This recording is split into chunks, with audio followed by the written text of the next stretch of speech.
નમસ્કાર. દિવસભરના તાજા સમાચારોમાં તમારું સ્વાગત છે. તમારી સાથે હું છું પિનલગીરી ગોસ્વામી. સમાચારો વિસ્તારથી જાણીએ એ પહેલા મહત્વના સમાચારો ઉપર એક નજર. નમસ્કાર મિત્રો. આજની વિડીયોમાં વાત થશે રાજ્યમાં ઠંડીનો જમકારો, નલિયા 6 ડિગ્રીએ પહોંચી ગયું છે. ત્યારે આગળ વાત થશે અમદાવાદને અભિનંદન, આપણે કરી બતાવ્યું છે તે હર્ષ સંઘવીએ જણાવ્યું છે. ત્યારે આગળ વાત થશે સેનાના ગોળીબારમાં 22 લોકોના મોત, 124 લોકો ઘાયલ થયા છે. ત્યારે આગળ વાત થશે કોલ્ડ પ્લેમાં અમદાવાદને આ બાબતે નીચા જોણું સામે આવ્યું છે. ત્યારે વાત કરીશું કડકડતી ઠંડીમાં જીન્સ પણ ઊભા કરી દેવામાં આવ્યા હતા. ત્યારે આગળ વાત થશે વિડીયોમાં જોઈ શકાય છે કે મહાકુંભના આકાશમાં અદ્ભુત નજારો જોવા મળ્યો છે. વાત છે ડ્રોનની. ત્યારે આગળ વાત થશે સ્પેસ સ્ટેશન પરથી આવો નજારો દેખાઈ રહ્યો છે મહાકુંભનો. ત્યારે વાત થશે મમતા કુલકર્ણીને લઈને બાબા રામદેવનું મોટું નિવેદન સામે આવ્યું છે. ત્યારે આગળ વાત થશે દિલ્હીવાસીઓને કેજરીવાલની 15 ગેરંટી. ત્યારે આગળ વાત થશે ટ્રમ્પની ધમકી બાદ કોલંબિયા ઝૂકી ગયું છે. આગળ વાત થશે ચૂંટણી પહેલાં ઈસુદાન ગઢવીએ કહી દીધી છે મોટી વાત. ત્યારે વાત થશે એએમટીએસ માટે 705 કરોડનું બજેટ મંજૂર કરવામાં આવ્યું છે. હવે મિત્રો સમાચારો વિસ્તારથી. અમદાવાદ મ્યુનિસિપલ કોર્પોરેશને એએમટીએસ માટે 705 કરોડનું બજેટ મંજૂર કર્યું છે. 2025માં 445 નવી એસી બસ અને 4 ડબલ ડેકર બસ ઉમેરાશે. વિધવા બહેનોને ટિકિટમાં 50% અને 10મું ધોરણ પૂર્ણ કરેલા વિદ્યાર્થીઓને 85% રાહત આપવામાં આવશે, જેનો અમદાવાદીઓને ફાયદો થશે. 2025ના વર્ષના અંતે અમદાવાદ મ્યુનિસિપલ કોર્પોરેશનની ચૂંટણી યોજાનાર હોવાથી નવા કરવેરા લાદવામાં આવે તેવી શક્યતા નહીવત છે. તો એએમસી સંચાલિત સ્કૂલ બોર્ડનું બજેટ પણ મંજૂર થયું છે. મિત્રો, અન્ય મહત્વના સમાચારની વાત કરીએ તો ચૂંટણી પહેલાં ઈસુદાન ગઢવીએ કહી દીધી છે મોટી વાત. ગુજરાતમાં હવે સ્થાનિક સ્વરાજ્યની ચૂંટણીની તૈયારી ચાલી રહી છે, જેને લઈને ભાજપ સામે લડવા આપ કોંગ્રેસ સાથે ગઠબંધન કરવા તૈયાર છે. આપ પ્રમુખ ઈસુદાન ગઢવીએ જણાવ્યું છે કે કોંગ્રેસ સાથે લોકસભામાં આપે ગઠબંધન અને ટેકો આપ્યો હતો. બંને પાર્ટી અલગ ચૂંટણી લડે તો ભાજપને ફાયદો થશે. આપ ભાજપને હરાવવા કોંગ્રેસ સાથે રહીને ચૂંટણી લડવા તૈયાર છે. સ્થાનિક લેવલે પ્રપોઝલ આવશે તો અમે સ્વીકારી લઈશું. મિત્રો, અન્ય મહત્વના સમાચારની વાત કરીએ તો ટ્રમ્પની ધમકી બાદ કોલંબિયા ઝૂકી ગયું છે. અમેરિકાના કડક પગલાં બાદ કોલંબિયા અમેરિકાથી તેમના ગેરકાયદેસર ઇમિગ્રન્ટ્સને પાછા લાવવા માટે સંમત થયું છે.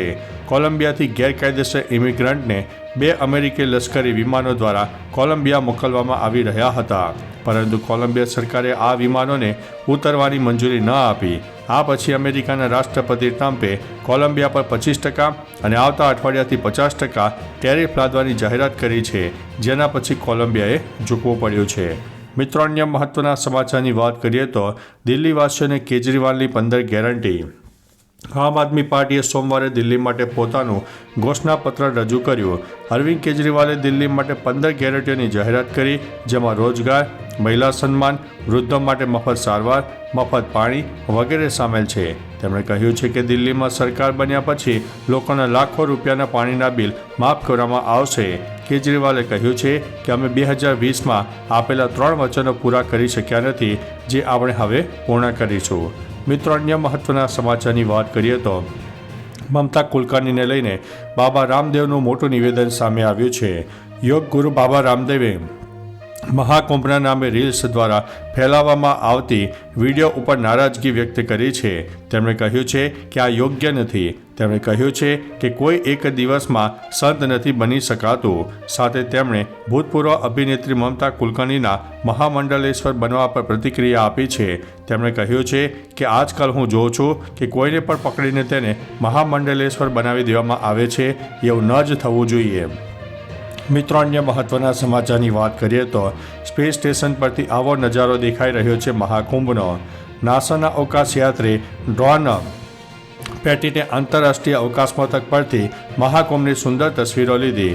સ્પેસ સ્ટેશન પરથી લેવાયેલી આ અનોખી તસવીરમાં પ્રકાશથી ભરેલું સંગમ શહેર દેખાઈ રહ્યું છે.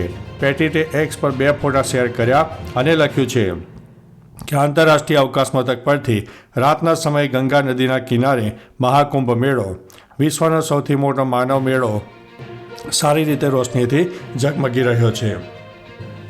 મિત્રો, અન્ય મહત્ત્વના સમાચારની વાત કરીએ તો મહાકુંભના આકાશમાં અદ્ભુત નજારો. મહાકુંભના સેક્ટર નંબર 7માં ડ્રોન શોના છેલ્લા દિવસે સમુદ્ર મંથનની વાર્તા અને પ્રયાગરાજનો મહિના પર બતાવવામાં આવ્યો હતો. જ્યારે 2500 ડ્રોન એકસાથે ઉડ્યા ત્યારે આકાશમાં વિવિધ કલાકૃતિઓ જોઈને ભક્તો રોમાંચિત થઈ ઉઠ્યા. ડ્રોનનો ઉપયોગ કરીને શંખ, સમુદ્ર મંથન, ભગવાન રામની કલાકૃતિ બનાવવામાં આવી હતી. ઉપરાંત મહાકુંભની ઉત્પત્તિ અને પ્રજાસત્તાક દિવસની શુભેચ્છા પણ આપવામાં આવી હતી.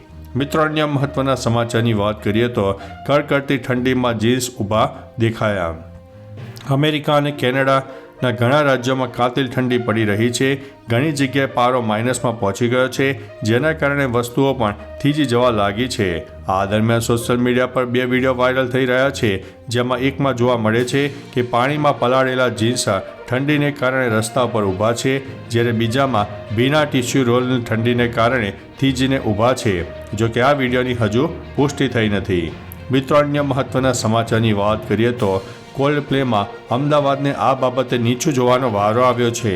અમદાવાદના નરેન્દ્ર મોદી સ્ટેડિયમમાં કોલ્ડ પ્લે બેન્ડનો કોન્સર્ટ સુપરહિટ રહ્યો, પરંતુ એક બાબતમાં નીચા જોવા જેવું સામે આવ્યું છે. કોન્સર્ટમાં લોકોને ઇન્ફ્રારેડ સંચાલિત રિસ્ટ બેન્ડ આપવામાં આવ્યા હતા, જે છેલ્લે પરત કરવાના હોય છે. કોલ્ડ પ્લેના મતે અમદાવાદમાં સૌથી ઓછા બેન્ડ પરત થયા છે. ટોક્યોમાં 95%, આબુધાબીમાં 79%, મુંબઈમાં 76% અને અમદાવાદમાં 72% લોકોએ જ રિસ્ટ બેન્ડ પરત કર્યા છે. મિત્રો, અન્ય મહત્ત્વના સમાચારની વાત કરીએ તો સેનાના ગોળીબારમાં 22 લોકોના મોત, 124 લોકો ઘાયલ થયા છે. લેબનોનમાં ઇઝરાયેલી સેનાએ પ્રદર્શન કરનારાઓ પર ગોળીબાર કર્યો, જેમાં 22 લોકોના મોત થયા, 124 લોકો ઘાયલ થયાના સમાચાર છે. પ્રદર્શનકારીઓ યુદ્ધ વિરામ હેઠળ ઇઝરાયેલી દળોને પાછા ખેંચવાની માગણી સાથે પ્રદર્શન કરી રહ્યા હતા. ઇઝરાયેલ દ્વારા દક્ષિણ લેબનોનમાંથી સૈનિકો પાછી ખેંચવાની સમય મર્યાદા 18 ફેબ્રુઆરી સુધી લંબાવવામાં આવી છે. આ વિરોધ પ્રદર્શનો તેની સામે થઈ રહ્યા હતા. મિત્રો, અન્ય મહત્ત્વના સમાચારની વાત કરીએ તો અમદાવાદને અભિનંદન, આપણે કરી બતાવ્યું. 2 દિવસ અમદાવાદમાં કોલ્ડ પ્લેનો કોન્સર્ટ થયો. તેને લઈને રાજ્ય ગૃહમંત્રી હર્ષ સંઘવીએ Ahmedabad police team, Narendra Modi stadium management, કોલ્ડ પ્લેની ટીમ અને બુક માય શોને યાદગાર કાર્યક્રમ બનાવવા બદલ અભિનંદન આપ્યા છે. જેમાં રેકોર્ડ બ્રેક 2.5 લાખ મુલાકાતીઓ આવ્યા હતા. ગુજરાતની બહારથી 1.70 લાખથી વધુ મુલાકાતીઓ આવ્યા હતા. સંઘવીએ તેમનો આભાર માનીને કહ્યું છે કે ગુજરાતની ફરીથી મુલાકાત લેજો. મિત્રો, અન્ય મહત્ત્વના સમાચારની વાત કરીએ તો રાજ્યમાં ઠંડીનો ચમકારો યથાવત. નલિયા 6 ડિગ્રીએ પહોંચી ગયું છે. રાજ્યમાં ઠંડીનો ચમકારો હજુ પણ જોવા મળી રહ્યો છે. નલિયામાં લઘુત્તમ તાપમાન 6 ડિગ્રી નોંધાયું છે, જ્યારે રાજ્યમાં સૌથી ઓછું છે. રાજસ્થાનમાં સાયક્લોનિક સર્ક્યુલેશનના કારણે પવન અને ઠંડીમાં વધારો થયો છે. હવામાન વિભાગના જણાવ્યા અનુસાર આવતા 2 દિવસ ઠંડી વધશે. 15 થી 20 કિલોમીટરની ઝડપે પવન ફૂંકાવાનો અંદાજ છે. ગઈકાલે અમદાવાદમાં 16 ડિગ્રી, ગાંધીનગરમાં 12.8, રાજકોટમાં 10.9, કંડલામાં 11.3, ભુજમાં 11.7, પોરબંદરમાં 11.9 અને અમરેલીમાં 12.4 ડિગ્રી તાપમાન નોંધાયું છે. તો ચાલો મિત્રો, ફરીથી દેશ અને દુનિયાના સુપરફાસ્ટ સમાચાર લઈને મળતા રહીશું. ત્યાં સુધી અમને રજા આપશો. નમસ્તે.